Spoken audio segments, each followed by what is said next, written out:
podcast is part of the Sports Social Podcast Network. Hello and welcome to the 1865 match report, and a very happy new year to you.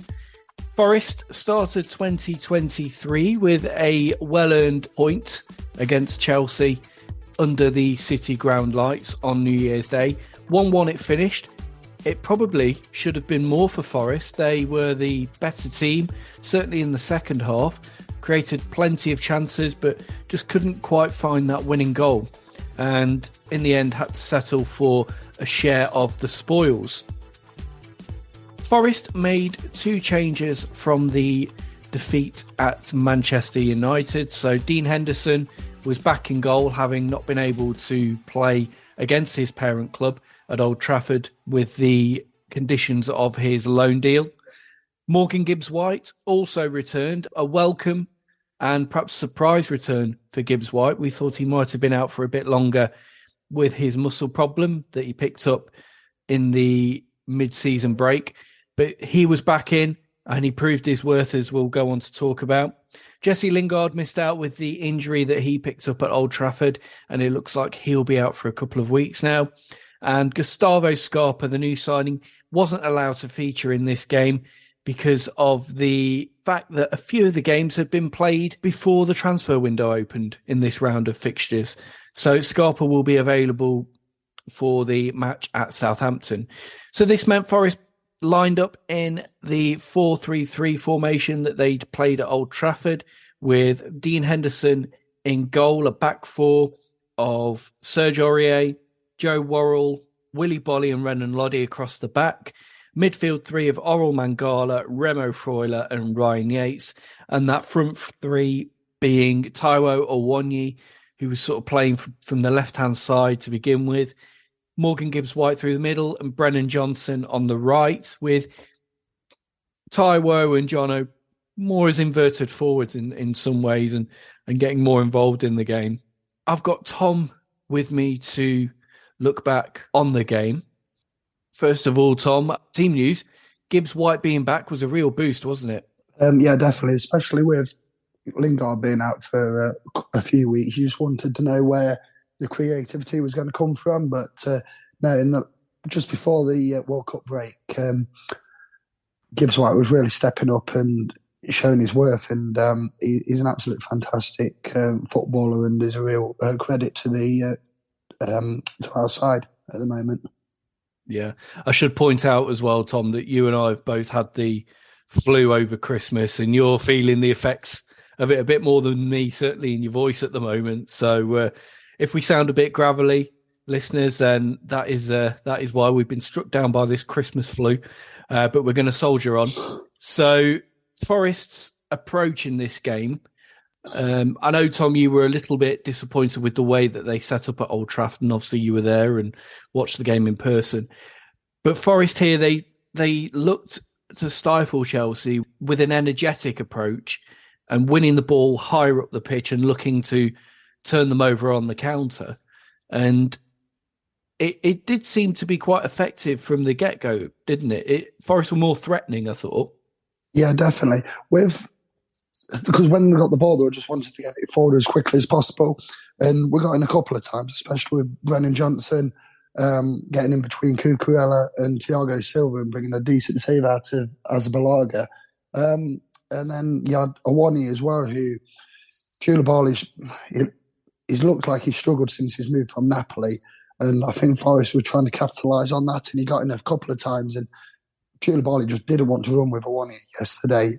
He took him out a couple of times, and how he didn't get a booking for that first challenge, I will never know, because it was a cynical challenge. But Forest looked a bit more easy on the eye. I thought they were, in the first 20, 25 minutes, I thought they were a bit tentative and gave Chelsea a bit too much respect, and Chelsea got the goal and everything. But after that, I think Forest were the better side for the rest of the game. And we'll come on to how the rest of the game played out from Forest's point of view a bit later, because, as you say, they did get on top and were the better side, certainly for that most of that second half. But the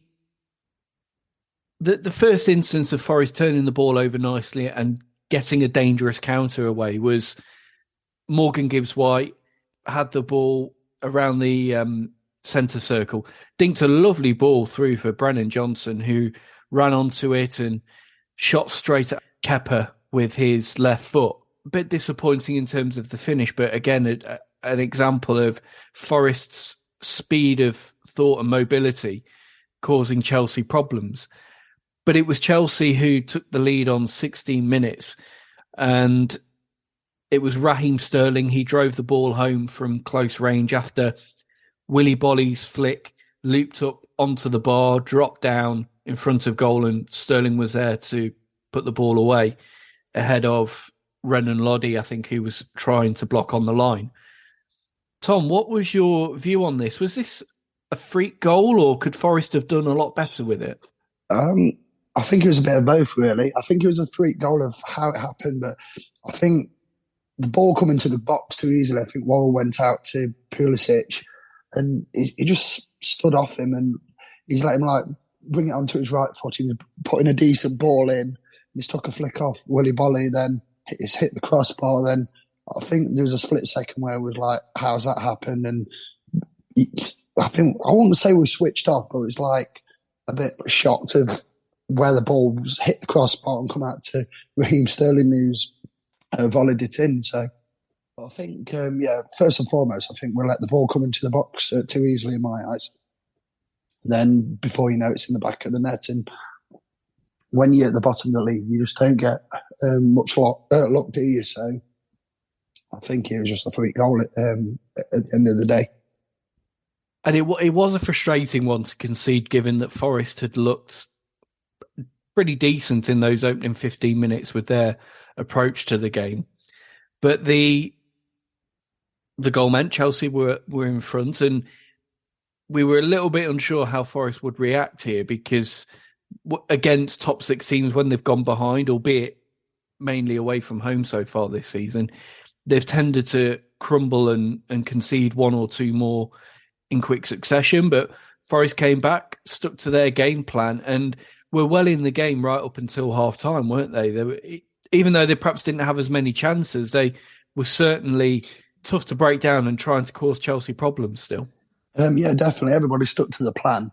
And when that goal went in, you think, oh, here we go again. Just don't collapse, because Forest have got a tendency of having a soft underbelly against these top six sides.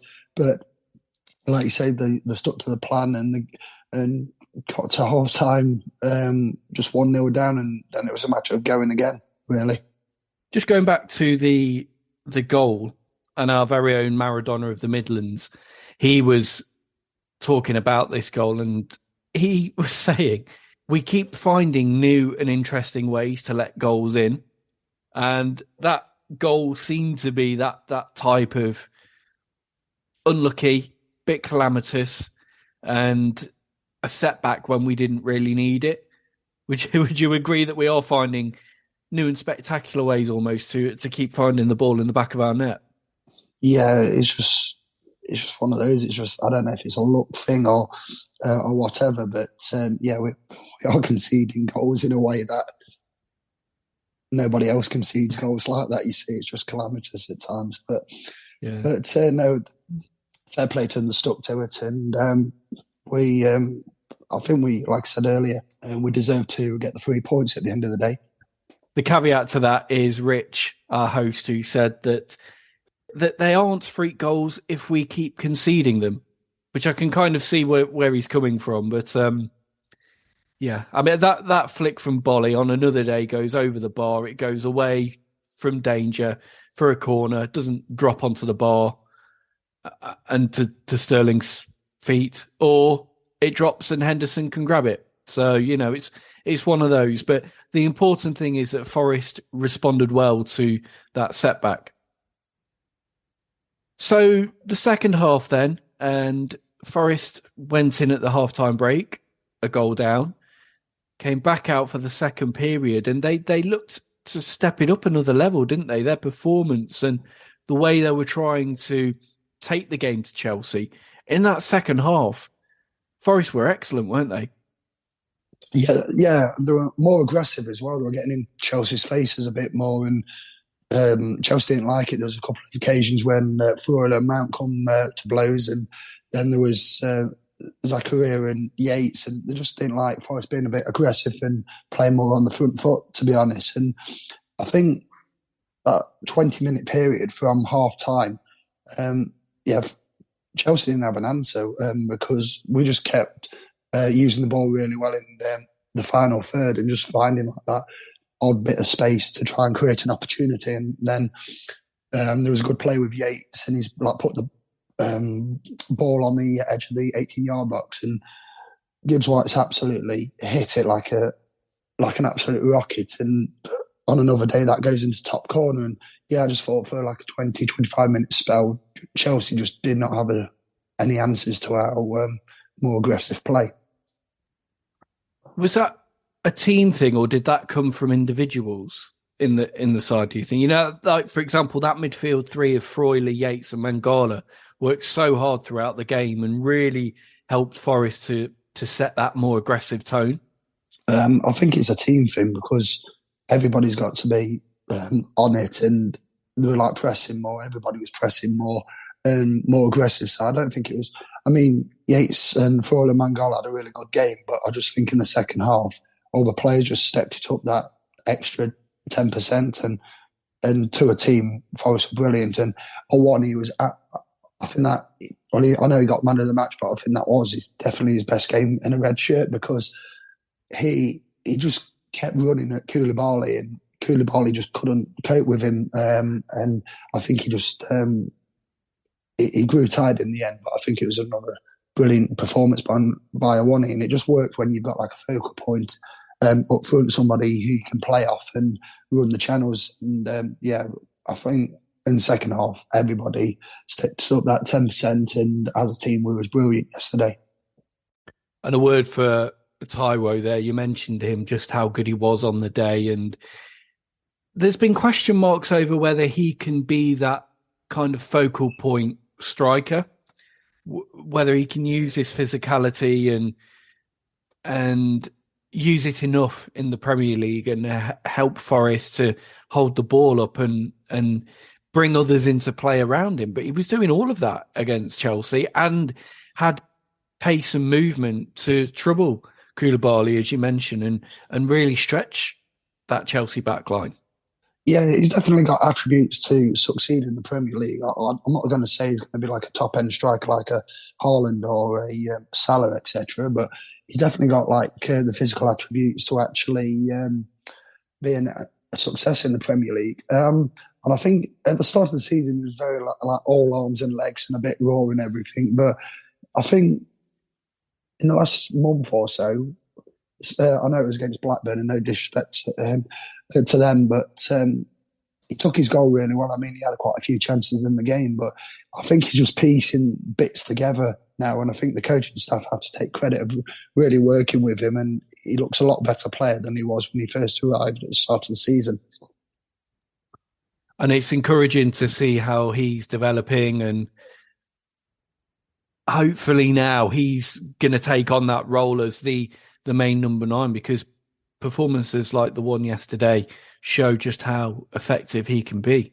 And he had another chance to score early in that second half when I think it was Remo Freuler had got the ball on the edge of the box. He just played the ball out to the left-hand side. Lodi was running onto it and perhaps should have taken it on, but Taiwo took it off his foot and hit a left-footed strike straight at Kepa again. It was quite a comfortable save, but it was nice to see actually Taiwo using a bit of a striker's instincts. I think he was just looking at the ball, looking where the goal was. He didn't really see Lodi coming in. So that's another aspect which I like to see from a striker. He's prepared to just have a go and chance his arm, if you like.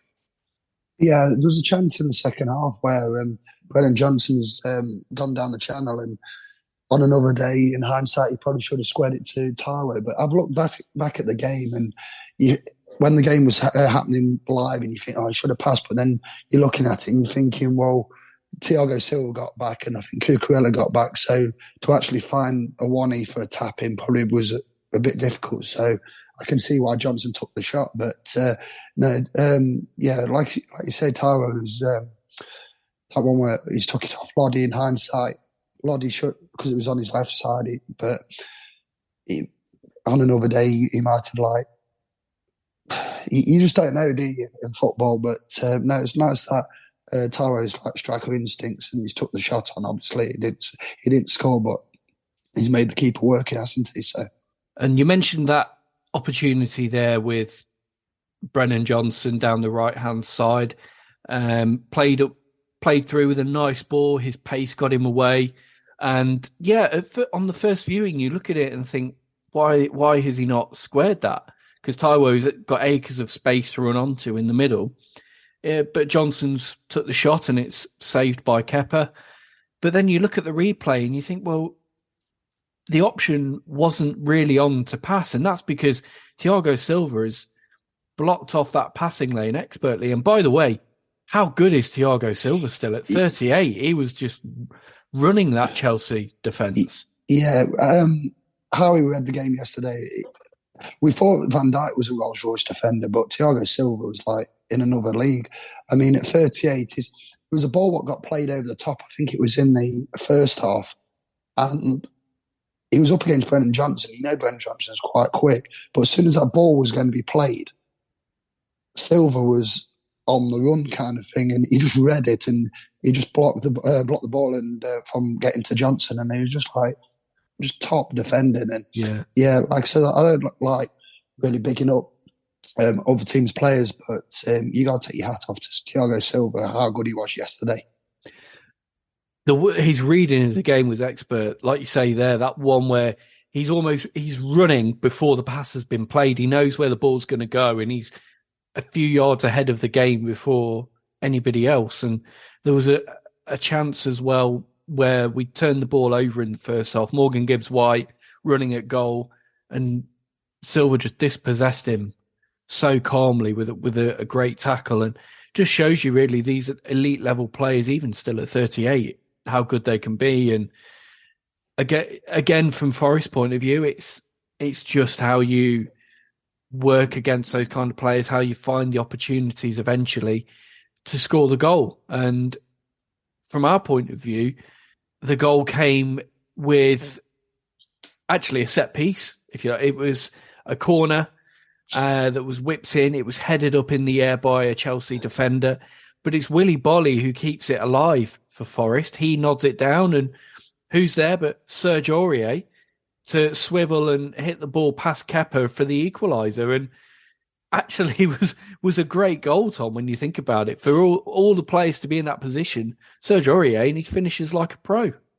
Yeah, definitely. I mean, with it, it's like there's just bodies everywhere, isn't there? Now he's chested it down and volleyed it, and on another day that could have gone anywhere, but he's put it through as a good goal, and it really is a top finish. But it was nice to actually score from a set piece, because I think most Forest fans would agree with us that our set pieces this year they've been atrocious, really.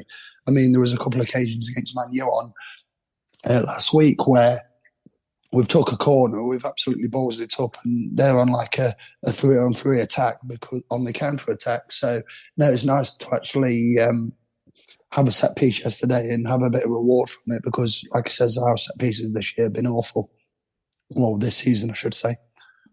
Yeah, and another reason why having Gibbs-White back in the side is so important, because his set piece delivery is much better than anybody else in the side. Really, nobody else is really stepping up when Gibbs-White isn't there. So, yeah, nice to get that goal from a set piece, and well deserved as well from Forest's point of view.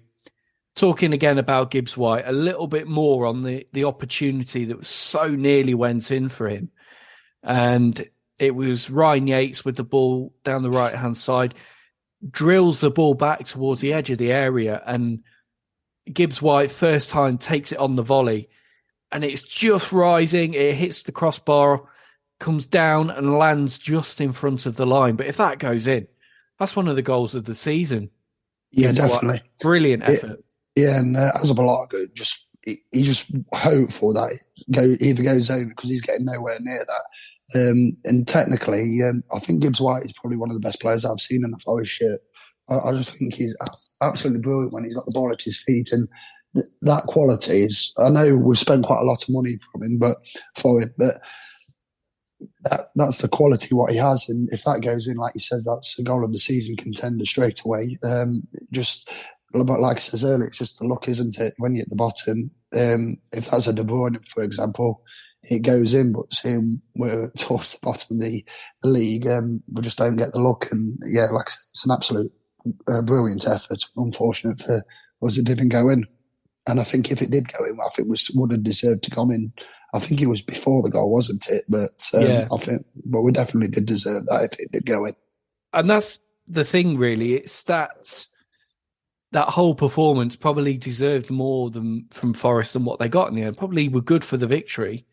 And in the end, we've had to settle for a point, which I suppose against Chelsea is not a bad result. They've got quality players and are probably a better team than their league position suggests at the moment. I don't know about you, Tom, but a lot of fans I'd spoken to before the match felt it was a good time to play Chelsea because they're in a bit of a rocky patch after Graham Potter's decent start as manager. They're struggling a bit at the moment, and it felt like an opportunity. Now, I suppose Forest have taken something from that opportunity. They've got a point, but do you come away from that game disappointed they haven't got all three, or happy with the overall performance and result? Before the game, if someone would have said you're going to get a point against Chelsea, I would have took it. But on the reflection of the game, Henderson hasn't had a save to make. Looking at the chances, what we had and how well we played, I am slightly disappointed that we didn't come away with all 3 points, because that would have been absolutely massive, and the incentive was there to go and get the 3 points, because 3 points would have got us out the relegation zone. But yeah, with Chelsea's problems and everything, I just don't think this Graham Potter experiment was going to work, because no disrespect to him, I mean, he's done all right at Austerlands and Swansea and Brighton, but he hasn't won anything. And with the money what Chelsea spend, they're expecting to at the very least get a top 4 finish and a trophy. And I just thought yesterday Chelsea were very tentative. I think they played like a Brighton under Potter, whereas they've had all the ball but no end product. The 1865 Match Report. Sports Social, now on the Sports Social Podcast Network. Hello, I'm Brian McClare. I used to kick a football around for Celtic and Manchester United. McClare! Yes! These days I'm joined by special guests to talk anything and everything on my podcast, Life with Brian. When you meet footballers, you just giddy, aren't you? You kind of like, they've lived your dreams. Me and Bez, we're inseparable a lot of the time. So join me and listen to Life with Brian, the Brian McClare podcast, wherever you get your podcasts. You're listening to 1865, the Nottingham Forest podcast. I think the way that Forest approached that second half is encouraging, because at 1-0 down, it could have been very easy to sit back and almost bemoan the lack of luck on that goal that Chelsea scored and think sort of, here we go again. We're probably going to lose against a big team, and, you know, let's just accept our place and settle for it. But Forest came out with that approach again to press high and go after Chelsea. And they seemed to smell blood. They could sense that Chelsea were not at their best and were not playing well as a team. And that's encouraging, because that's Forest reacting to a situation in a game and not allowing a setback to define their performance. Yeah, and also, especially second half, some of the Chelsea players, I don't think they like being on the pitch. Mason Mount was getting involved in spats with like Freuler, etc. Zakaria, I think, was their best player yesterday. He got into a spat with Yates. Raheem Sterling didn't notice him in the second half and he got brought off. And also we had, obviously, the threat of Awani running at Koulibaly. So, yeah, we did smell blood. It's just disappointing that we couldn't find that second goal. And I think, like I said earlier, we would have deserved all 3 points on reflection of the second half yesterday. One key stat, and a stat that I quite like from this game, is that on the 7 previous occasions when Forest have conceded the first goal of a game this season, they've lost all 7. But here, they came back and they got a point, and perhaps more importantly, in those 7 games, they went on to concede 23 goals without scoring themselves. But against Chelsea, they not only scored the goal, but they got a point. And even though it's not a win, this result, it does feel like an important moment for us in the season, and a moment where we've showed resilience to come back into a game and take something from it. And that's got to bode well for the rest of the campaign. Yeah, I think looking back at the game yesterday, I think the players realised that the plan was working, and it was a freak goal what we conceded. Against like Man U, for example, if it wasn't for Hennessy, that could have been 8 or 9. And once that first goal went in against United, you think, oh, then the second goal happened. And I think Forest did dig in a bit and obviously not make it like 3 or 4 in quick succession. But yesterday it was like really telling that, and they stuck to the plan, and they didn't have a soft underbelly like we've seen recently. So yeah, I think it's a building block. And another thing is that the record at City Ground recently is like teams don't want to come here, and I think that's absolutely telling. I think it's unbeaten in 5 games at the City Ground or something like that. Yeah, 5 or 6 now it is. It's a nice little run that Forest are putting together. Yeah, and we all. I know the away form's got to pick up drastically if we want to stay in this league, but the home form is like really encouraging. So if we can just stick with what we're doing and try and get a few more points and goals on the road, then I think we'll be all right this season. And before we look ahead to the Southampton match, a quick word for some of the players who stood out against Chelsea. So we've mentioned Taiwo, who was excellent. Gibbs-White, again, who was just making things happen and showed his importance to the side coming back in. I thought Willy Bolly at the back put in probably his best performance so far as a Forest player. Despite his involvement in the Chelsea goal, he recovered well and he was solid all game, and obviously played a part in the Forest equaliser as well. That's one of his best performances since he joined. Yeah, I think looking at it, it's like he's been a bit ropey in games, and I think he's like a bit too relaxed when the ball is at his feet and everything. He makes the odd mistake, but now, like you say, yesterday, that was his best performance in the Forest shirt. And the midfield 3 as well, Mangala, Freuler and Yates all worked really well, I thought. Worked hard, shut down Chelsea, made life difficult for them. They were winning the ball back in high positions and allowing Forest to turn Chelsea over quickly. And there's a really nice balance now in that midfield. The way that all 3 of them are working together is really effective. I think it's all about understanding. Now they've played together and gelling. It's like another aspect yesterday that earlier in the season, Johnson and Gibbs-White, like the passing was a bit off because obviously there's that lack of understanding. But I think all over the field now, the players having a better understanding of how each other plays. And I think that's going to bode well going in the second half of the season. So the point moves Forest 1 place up to 18th in the Premier League table. They are in the bottom 3 on goal difference, level on points with West Ham, but on 14. But obviously Forest's goal difference of -22, that's what's keeping them in the bottom 3 as it stands.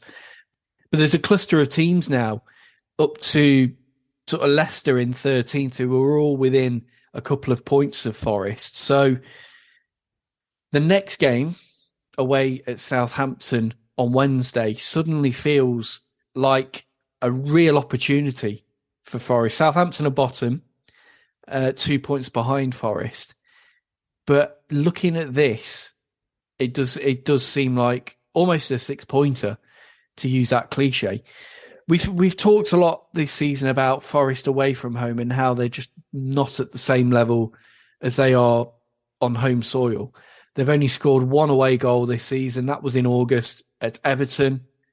They struggled to create and score goals away from home. What can they do differently to turn their fortunes around on the road, particularly when you're going away in your next match to a relegation rival in Southampton? I think they've got to be less naive with the ball. with and without the ball. I just think that you need to get closer to Awani. Against Man United, it was a case of they played the ball up to Awani and he was like, the nearest player was 40 yards away. I think we've got to get closer and close the line zone a bit more and have more care with the football.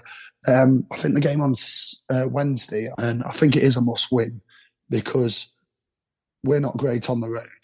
In what are better, and they're fragile at the best of times at the moment, Southampton. And I think we've got to go in that game wanting all 3 points if we're going to stay in this league. That's the key thing. It's good that our home form is solid and that we're picking up points, but those points alone are not going to keep us in this league. We do need to find ways of getting points on the road. So would you like to see the same approach that we took against Chelsea when we play Southampton, or would you like to see perhaps a bit more attack-wise, maybe somebody like Gustavo Scarpa coming in to really try and take the game to Southampton? I think the approach has got to be very similar, just like that first 20 minutes, don't concede, because we tried that. I know it's a few months ago now when we're a better side, but in the Leicester game, there wasn't really, the plan wasn't working, etc. And before you know it, Forest were like 2 and 3 down, etc. So I think the same approach has got to be applied. Plus, we've got to be better with and without the ball and not be naive and get closer to Awani. And I think you've just got to like play the game in stages. But I think our best asset is getting the ball as forward as quickly as possible. And especially with Gibbs-White, Johnson and Awani, I think we could hurt Southampton, but obviously we've got to keep it tight at the other end and take better care with the football. So it is a massive opportunity, this, for Forest against a side who are most likely going to be down there with them in the bottom half of the Premier League table and fighting for survival this season. Let's hope Forest can pull it together on the day, put in a good performance again and pick up from where they left off against Chelsea and, fingers crossed, turn that into all 3 points. Thanks, Tom, and we will be back with you with our match report after the Southampton game. So until then, thank you for joining us, and we will see you after Southampton.